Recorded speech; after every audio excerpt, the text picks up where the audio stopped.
Foi instalada na Câmara a comissão mista que vai analisar a medida provisória que reajusta o salário mínimo, MP 1172 de 2023. Para relatar a proposta, foi escolhido o deputado Merlong Solano, do PT do Piauí. E para falar sobre esse assunto, ele é o nosso convidado no programa Palavra Aberta. Deputado, seja muito bem-vindo ao programa. Para a gente iniciar, eu queria que o senhor começasse explicando esse número. O salário mínimo vai subir de 1.302 para 1.320, R$18. Como é calculado esse número? Veja, a questão mais importante a destacar é a tendência. A valorização do salário mínimo é um ponto muito importante do programa de governo que ganhou a eleição passada, que, aliás, vem desde o primeiro governo Lula, no segundo e também no governo Dilma. A cada ano o salário mínimo tinha aumentos acima da inflação, num mecanismo em que, além da inflação, se dava o crescimento da economia, do produto interno bruto. Isso foi interrompido nos últimos anos e o presidente Lula considerou importante, mesmo o salário já estando definido pelo ex-presidente, como tem de ser, já começar desde o primeiro ano colocando um adicional. Então foram feitas as contas para que se chegasse a um indicador que não comprometesse demasiadamente as contas públicas, porque há o impacto na Previdência, há o impacto na assistência social, há o impacto sobre os microempreendedores do país como um todo, mas ao mesmo tempo que desse condição de sinalizar que o governo retoma de uma vez a política de valorização real do salário mínimo. Em 2022, o governo Bolsonaro editou no final do ano uma medida provisória que elevou esse valor para 1.302. Para 1.212. Isso, antes era 1.212, depois no final do ano ele subiu para 1.302. Exatamente, é correto. E agora nós vamos para 1.320. Essa escalada já mostra um crescimento acima da inflação, mesmo no governo Bolsonaro? Sim, mesmo no governo Bolsonaro. Ele, nos 3 primeiros anos, ele não deu aumento real, foi só a inflação.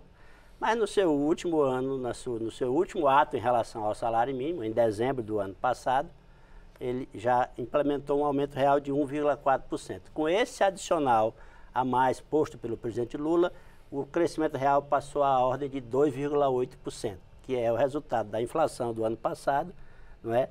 Mais esse adicional. Em relação, então, a 1.202, dá quase 9% aí. Exatamente, tá quase 9%. Considerando os 1.212, os 1.320 dá um aumento de quase 9%. Bem acima da inflação, que foi de 5,8%.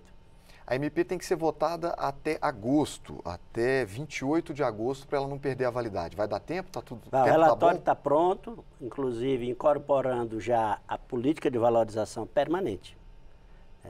Porque o presidente também mandou para esta casa um PL, o PL 2585, já consagrando de uma vez por todas o mecanismo de valorização permanente, para não ficar dependendo todo ano de um decreto. Então o modelo está posto, eu concordo com o modelo, a inflação mais o crescimento do PIB de 2 anos antes do aumento. Então, digamos assim, em 24, se for aprovada essa proposta, teremos a inflação de 23, mais o crescimento do PIB de 2022, somados para dar o aumento do salário mínimo de 2024. Que foi um aumento de 2,5%, se eu não me engano. Então o aumento vai ser grande. Então. Só o PIB cresceu 2,8%, se eu não me engano. Isso, então, além disso, teremos a inflação de 2023, isso se for aprovado do modo como está no meu substitutivo, que é da forma como o presidente Lula mandou o PL. Os senhores já iniciaram tratativas? Como é que está a receptividade dessa proposta? A receptividade está boa. O Congresso Nacional vê claramente que a desigualdade social do Brasil é muito grande. E, de uma maneira geral, tem concordado até com grandes maiorias, até às vezes com consenso, com medidas que impliquem em reduzir a desigualdade social. E como o salário mínimo paga milhões de pessoas na iniciativa privada, paga milhões de pessoas na Previdência, nas pensões e nos benefícios sociais, a gente sabe que ele é o principal indicador do mercado de trabalho brasileiro, que influencia não só quem ganha o salário mínimo, influencia até quem ganha um pouco mais, porque quando o salário mínimo aumenta, quem ganha mais procura se mexer para não ser acompanhado pelo salário mínimo. Então, muito importante, acho que teremos facilidade de aprovar a matéria.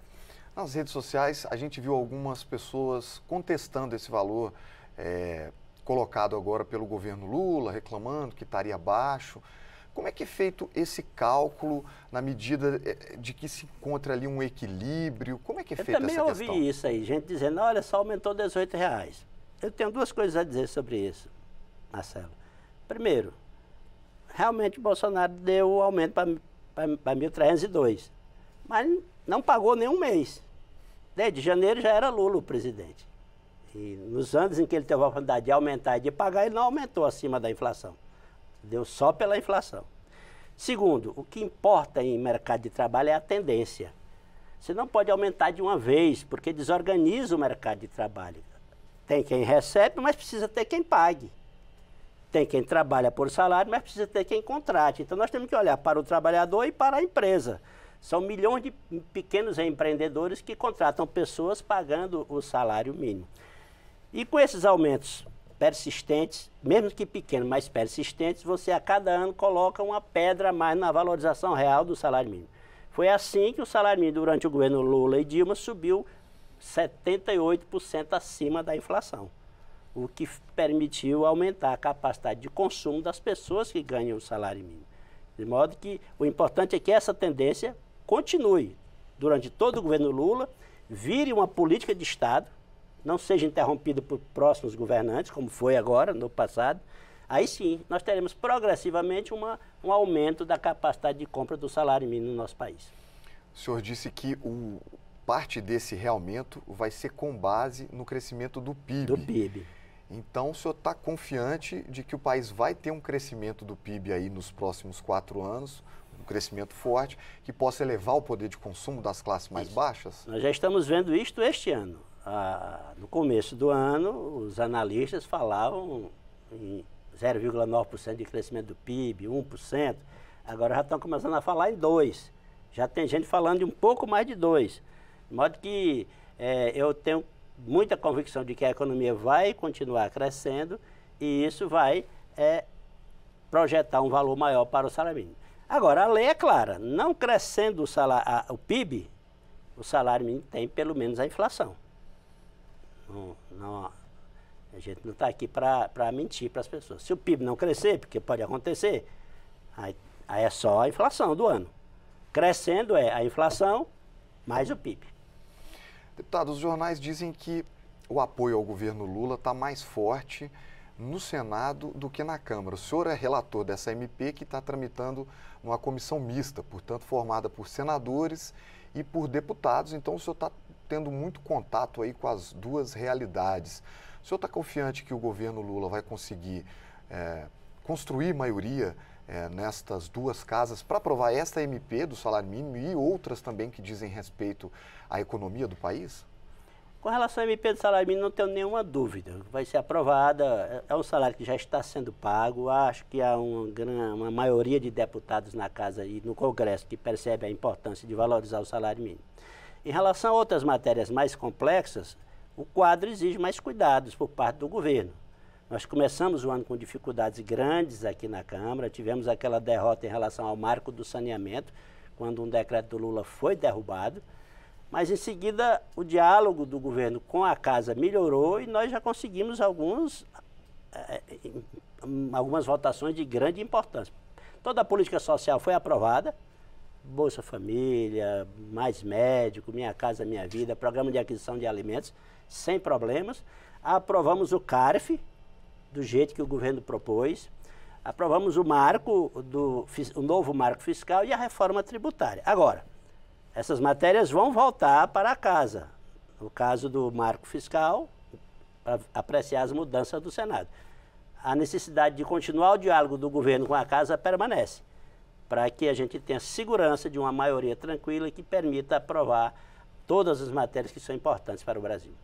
Deputado, nosso programa está chegando ao fim. Eu já quero estender ao senhor um convite para que o senhor retorne assim que esta MP estiver aprovada, juntamente com esta outra proposta que o senhor disse que talvez tenha um impacto ainda maior na vida das pessoas, porque ela passa a ser uma política de longa permanência. Muito obrigado por ter participado do programa. Eu que agradeço e fico à disposição. Até logo. Muito obrigado a você pela audiência. Se você quiser rever ou compartilhar esta entrevista, basta acessar a página da Câmara dos Deputados na internet ou procurar pelo nosso canal no YouTube. Siga também as nossas redes sociais, TikTok, Instagram, Facebook e Twitter. Até a próxima!